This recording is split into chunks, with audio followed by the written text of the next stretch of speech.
Bismillahirrahmanirrahim. Assalamualaikum warahmatullahi wabarakatuh. Oke, hari ini kita akan membahas tentang konsep hospitalisasi pada anak ya. Untuk PowerPoint ini memang kolaborasi antara saya dengan Adi Nur Hasanah ya. Oke. Nah, ini adalah dari beberapa expert ya yang mengatakan hospitalisasi itu apa sih gitu ya. Menurut Setiawan 2014, hospitalisasi merupakan suatu proses karena suatu alasan yang berencana atau darurat mengharuskan anak untuk tinggal di rumah sakit ya, menjalani terapi dan perawatan sampai pemulangan kembali ke rumah. Nah, itu menurut Setiawan 2014. Sedangkan menurut WHO adalah hospitalisasi merupakan pengalaman yang mengancam ketika anak mengalami hospitalisasi karena stresor yang dihadapi dalam menimbulkan perasaan yang tidak nyaman. Itu adalah beberapa menurut konsep menurut Setiawan 2014 dan WHO, pengertian hospitalisasi. Nah, ini kita simpulkan adalah hospitalisasi adalah suatu proses yang memiliki alasan yang berencana atau darurat sehingga mengharuskan anak untuk tinggal di rumah sakit, menjalani terapi dan perawatan sampai pemulangan kembali ke rumah sakit.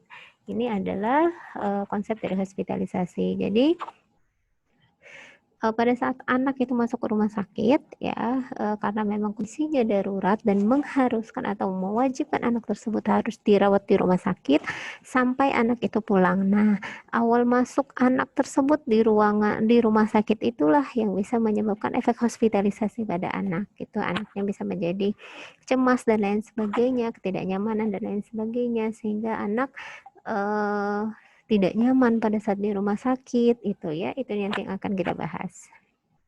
Oke, ini adalah respon anak terhadap hospitalisasi. Pertama,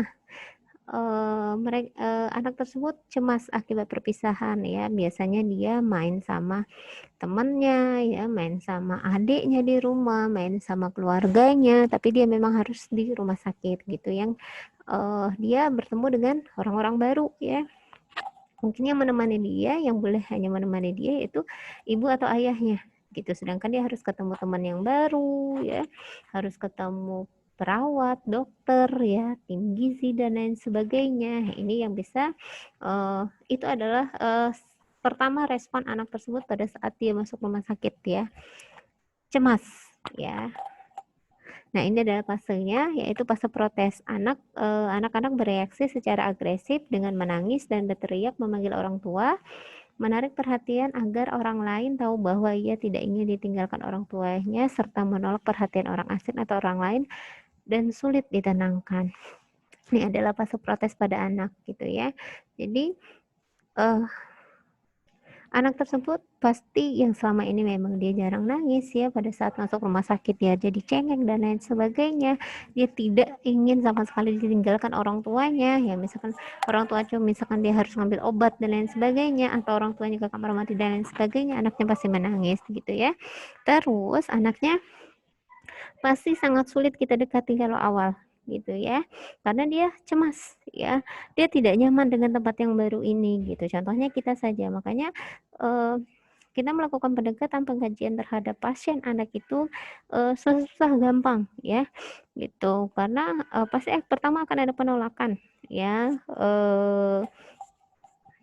Pada saat penolakan dia responnya bisa menangis, berteriak gitu ya, karena mereka save adalah pada saat di rumah sakit itu, karena dia memang pertamanya adalah cemas ya, dia sudah cemas, didekatin orang pun dia takut gitu, yang dia save kalau di rumah sakit itu harus diobati, disuntik dan lain sebagainya. Jadi apabila ada orang baru yang mendekati anak tersebut, yang dia save adalah dia takut gitu, takut ketemu orang baru, takut disuntik, takut diperiksa dan lain sebagainya. Terus yang kedua adalah fase putus asa, di mana tangisan akan berhenti dan muncul depresi. Yang terlihat adalah anak kurang begitu aktif, tidak tertarik untuk bermain atau terhadap makanan dan menarik diri dari orang lain. Nah, apabila dia sudah masuk fase putus asa ini, dia hanya maunya dipegang sama orang tuanya gitu ya, nggak boleh dipegang sama dokter, nggak boleh dipegang sama suster yang periksanya juga nggak boleh ya, dan dia pun nggak mau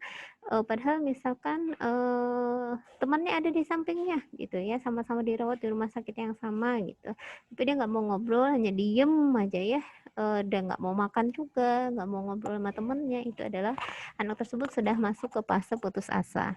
Terus yang ketiga adalah fase menolak.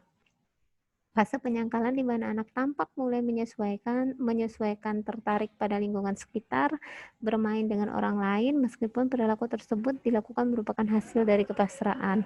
Nah, inilah fase menolak, karena memang mau nggak mau harus dia hadapi ya, karena memang sedang sakit dan memang harus dirawat.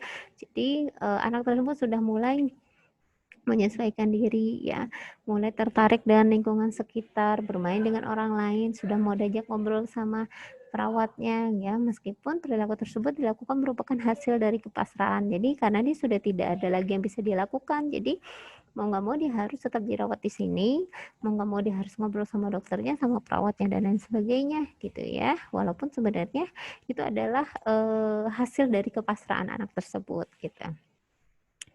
Nah, yang kedua adalah kehilangan kendali, gitu ya. Nah, ini bayi sedang mengembangkan ciri kepribadian sehat. Yang paling penting yaitu rasa percaya yang dibangun melalui pemberian kasih sayang secara terus-menerus dari orang tuanya. Bayi berusaha mengendalikan lingkungannya dengan ungkapan emosional seperti menangis dan tersenyum. Nah, kalau misalkan yang dirawat adalah bayi, ya yang anak misalkan usia toddler dan lain sebagainya pun dia pasti akan menangis ya, menangis terus menerus gitu ya, tapi mungkin tidak seintens bayi ya, bayi atau kalau bayi di lingkungan yang baru, di tempat yang baru, bisa jadi dia nangisnya terus menerus gitu ya, karena memang ketidaknyamanan bayi tersebut gitu. Yang kedua adalah akibat sakit dan dirawat di rumah sakit, toddler akan kehilangan kebebasan dan mengembangkan otonominya yang saya bilang tadi. Ya, biasanya kan anak-anak toddler itu aktivitasnya di luar ya, motorik kasar, motorik halusnya itu mereka itu benar-benar pengen explore ya, sedangkan di rumah sakit semuanya terbatas gitu ya. Jadi membuat anak toddler tersebut untuk memilih untuk jadi dia mulai melakukan kegiatan yang memang ada di rumah sakit, tetapi sebenarnya itu bukan kegiatan yang mereka sering lakukan di luar gitu gitu ya. Misalkan permainan mungkin hanya sedikit gitu, padahal misalkan perosotan dan lain sebagainya gitu, padahal dia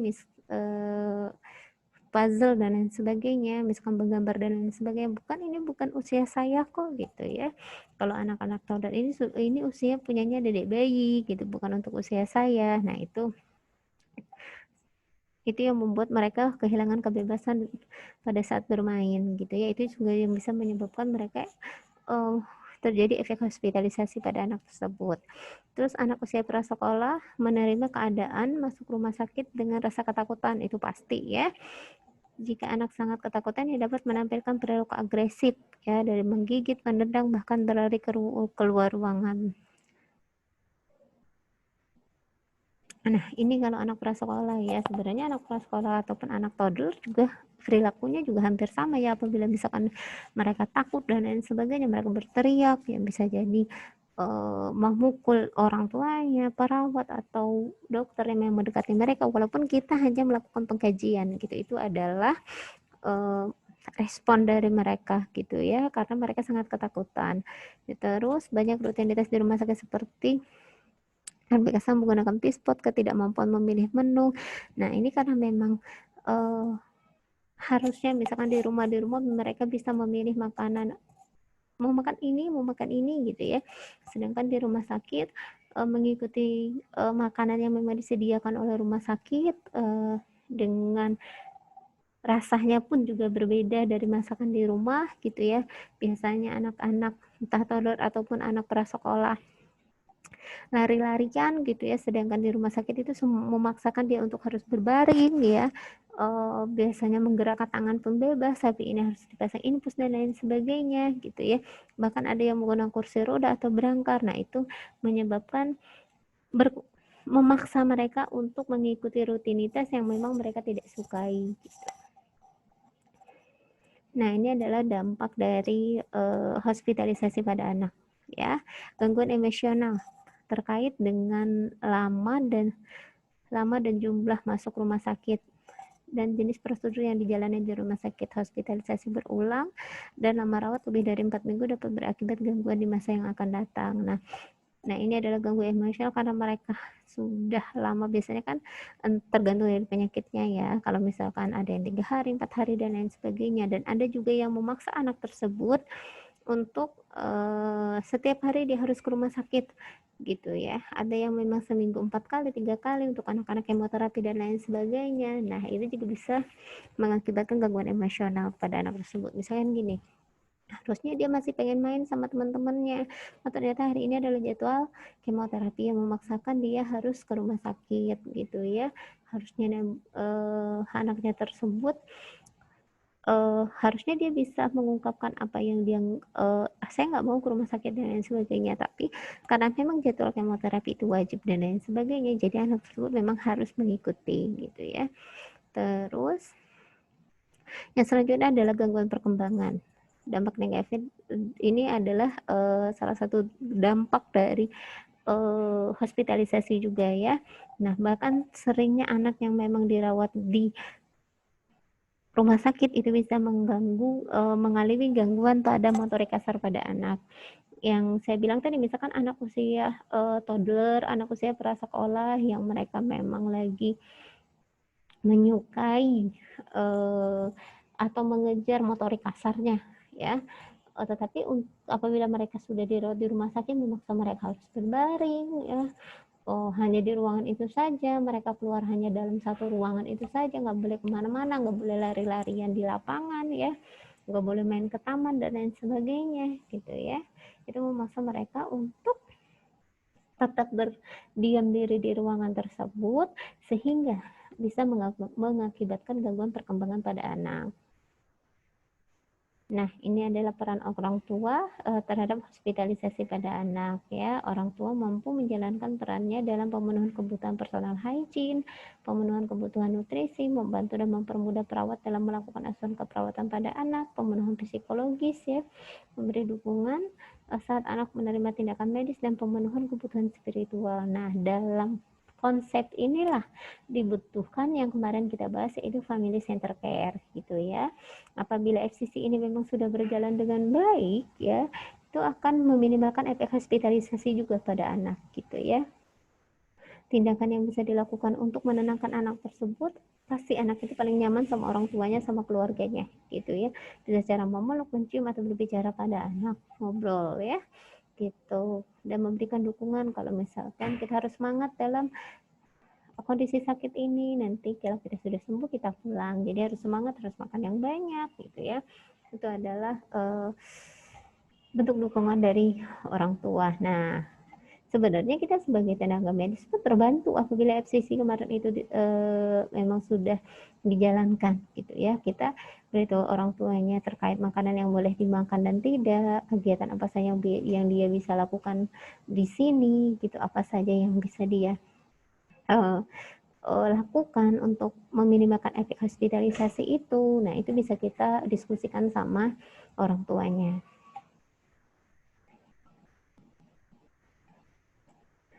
Cara penanganan hospitalisasi pada anak. Nah, ini adalah cara penanganannya adalah yang pertama, kita mau ngapain sih pada anak tersebut gitu ya. Nah, efeknya seperti apa sih? Tindakan apa sih yang bisa kita lakukan pada anak untuk meminimalkan efek hospitalisasi itu? Tindakan apa yang kita bisa lakukan ya? Yang pertama, kita memberikan informasi ya. Kita memberikan informasi kepada orang tua dan anaknya. Yang kedua adalah penataan ruang rawat. Penataan ruang rawat itu,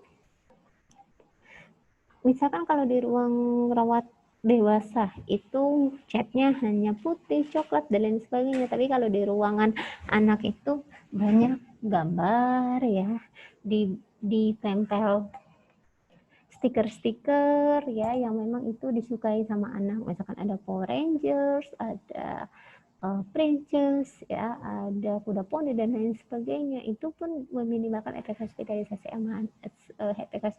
pada anak. Sama penggunaan kostum perawat dan dokter gitu ya. Jadi kalau biasanya itu kan seragamnya sama semua, jadi udah tahu, oh kalau dokter pakaiannya ini, kalau yang pakai yang putih-putih gini mendekati saya pasti mau disuntik, mau diapain, mau dipegang. Nah itu membentuk ketidaknyamanan pada anak gitu ya. Jadi kalau anak-anak mulai sebenarnya dari stetoskop itu bisa kita sesuaikan dengan stetoskop anak, termometer dan lain sebagainya gitu ya. Nah yang ketiga adalah program bermain ya.